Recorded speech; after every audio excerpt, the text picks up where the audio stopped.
Hospital में भी ICH फैला हुआ है, इन्फेक्शियस कैनाइन हेपेटाइटिस वायरस। ये कैनाइन एडिनो वायरस की वजह से होता है। यूरिन में, पूप में और नेजल डिस्चार्ज स्प्रेड होता है रिकवर होने के बाद भी। जिस डॉग को भी ये वायरस हो रहा है तो वो रिकवर हो रहा है तो उसकी ब्लू आइज आ रही है। जिनका इम्यून सिस्टम डाउन है उनको अगर ये वायरस हो जाएगा तो बहुत निकालना मुश्किल हो जाएगा, क्योंकि इसमें हेपेटिक फेलियर भी आ जाता है। ये हमारा विंग बी है, जहाँ पर हमने जो ओपन वुंड केसेस हैं, जो सिंपल ट्रॉमा केसेस हैं, उनको रखा हुआ है। यहाँ से जो ट्यूमर वाले डॉग्स हैं उनको मूव किया गया विंग ए में, और जो सिंपल ट्रॉमा केसेस हैं उनको मूव किया गया विंग बी में। सेपरेशन का कारण है कि जो ट्यूमर केसेस हैं उनकी इम्यूनिटी बहुत कम है, तो उनका रिस्क ICH होने का बहुत ज्यादा था। तो हमने 3 डिवीजन किए हैं। सिंपल ट्रॉमा विंग बी में है, TBT डीप फ्रैक्चर्स है जिसमें इन्फेक्शन ज्यादा, उनको विंग ए में किया गया है। दूसरी तरफ जैसे ये आ गई कांगड़ा से TBT आया था हमारे पास, ये चंबा से आई थी TBT, और ये वगैरह हो गया, इसको भी ट्यूमर है। ये जिंगर वाला आ गया, इसको भी ट्यूमर है। बाकी की कैनल खाली है हमारे पास। और जो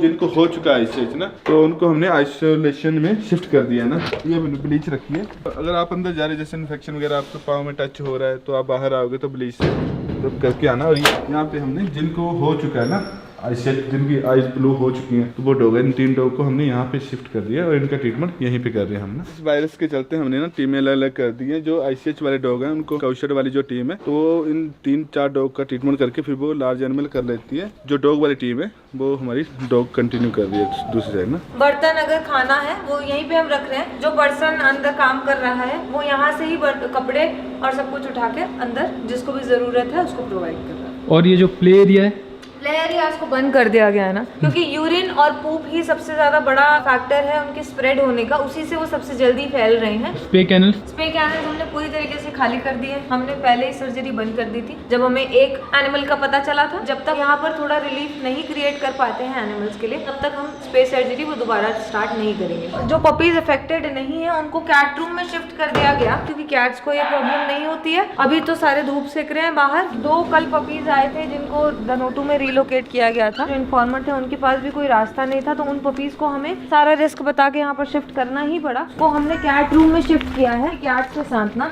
लेकिन इनके साथ एक पपी और थी, फीफी को कल जो डायरिया हुआ था, हमने ट्रीटमेंट तुरंत शुरू कर दी थी। लेकिन जब हम मॉर्निंग में आए तो फीफी नहीं बची। इसके शरीर में बिल्कुल इम्यूनिटी नहीं बची थी, और ऐसे में हमारे यहाँ जो ICH का आउटब्रेक हुआ, फीफी ही वो पहली डॉग है जिसकी डेथ हुई है ICH की वजह से। फीफी को तो हम नहीं बचा पाए, लेकिन हम इन लोगों के लिए ज़रूर कोशिश करेंगे। इसके लिए अगर आप हमारी मदद करना चाहते हैं तो आप इनके अडॉप्शन में हमारी हेल्प कर सकते हैं, या फिर फॉस्टरिंग में।